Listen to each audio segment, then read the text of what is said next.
Clarins, marque engagée par nature qui donne du sens à la beauté, présente Sud Radio, le défi d'être soi, Muriel Hermine. Bonjour Muriel Hermine. Bonjour Philippe David. Vous aimeriez parler d'une opportunité, oui? Oui, aujourd'hui, je voudrais parler de l'opportunité qui se présente à nous, de devenir acteur de notre futur, de pouvoir choisir et agir sur ce que nous voulons faire du reste de notre vie. La situation que nous traversons n'est pas un hasard, Philippe. Elle résulte de nos comportements de non-respect qui détruisent la nature et perturbent tous les équilibres autour de nous. Et la nature se venge? Non, elle s'adapte, elle se transforme, se rééquilibre autrement. Et si pour cela nous devons disparaître, eh bien nous disparaîtrons. Mais c'est une perspective horrible.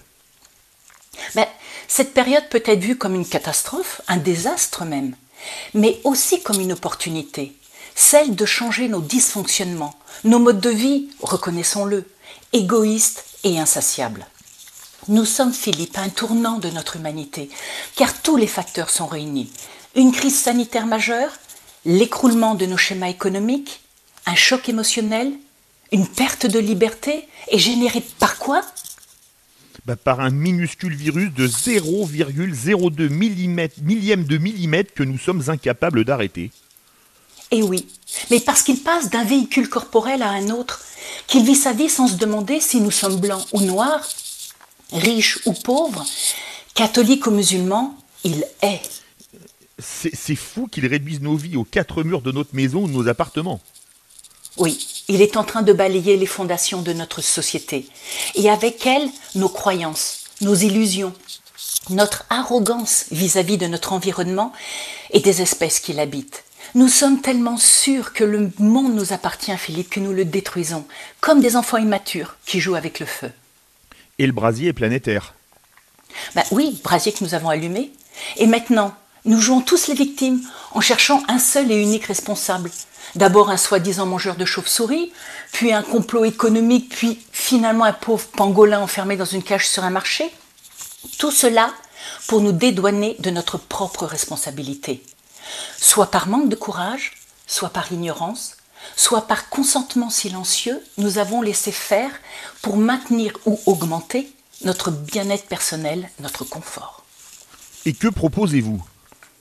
Eh bien, comme je disais dans ma chronique de la semaine dernière, nous sommes tous sur le même bateau, mais le choix de prendre une nouvelle direction, un nouveau cap, dépend de chacune des personnes qui vivent sur ce bateau.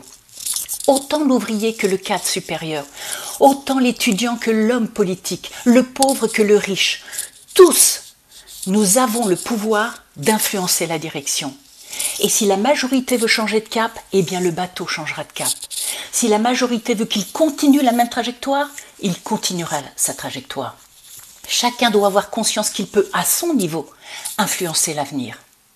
C'est l'effet papillon ? Oui. Vous savez, Philippe, tous les amis que j'ai au téléphone actuellement, je leur demande ce qu'ils espèrent après cette crise. Eh bien, la grande majorité me dit qu'ils attendent. Mais ils attendent quoi ? Ils attendent de voir quelles mesures vont être prises par le gouvernement, comment les choses vont redémarrer, où on va les emmener. Et quand je les pousse dans leur retranchement en leur demandant ce qu'ils en espèrent à titre personnel, ils me répondent qu'ils n'y pensent pas, qu'ils attendent, qu'ils ont peur. Aujourd'hui, nous pouvons prendre la décision de devenir acteurs et non plus victimes de l'environnement dans lequel nous vivrons prochainement. Et cet environnement dépend de nos pensées, de nos actions et de nos comportements. Soit nous continuons à vivre comme avant, nos vies égoïstes et destructrices, soit nous décidons de changer nos croyances, nos habitudes, nos comportements et donc forcément revoir notre confort et notre désir d'avoir toujours plus.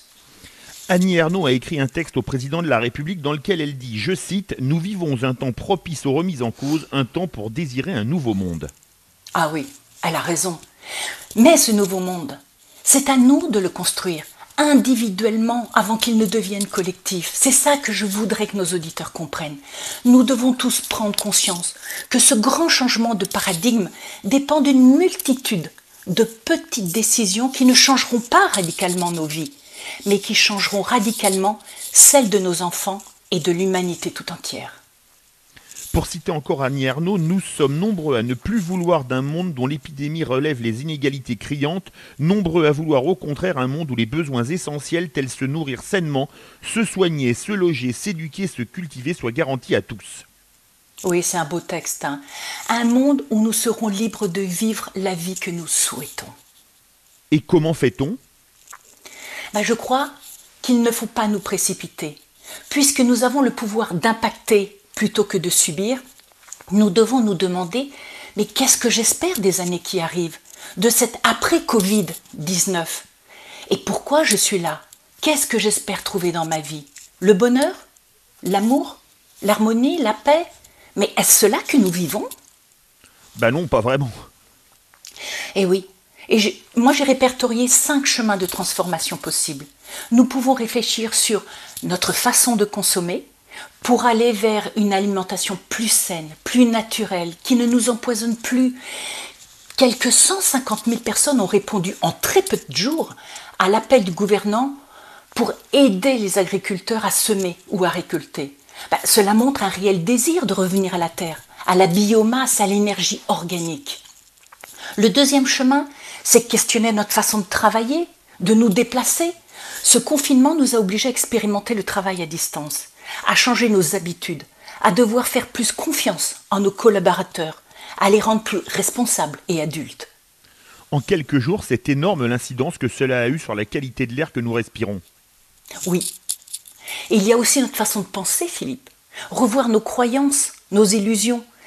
C'est sûrement l'un des chantiers les plus importants, car tout changement s'opère d'abord en pensée, puis est accepté en esprit avant d'être posé en action. Et puis en 4e chemin, nous avons notre façon de parler. La vulgarité, l'agressivité, la méchanceté, le mépris, le mensonge ? Oui, et notre façon d'agir, la domination, le pouvoir, la violence, le vol.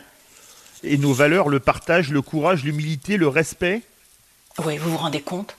Mais il ne faut pas espérer se transformer d'un coup, car changer sa façon de penser et d'agir est un processus lent de transformation mentale. Et vouloir le changement uniquement dans la tête ne suffit pas.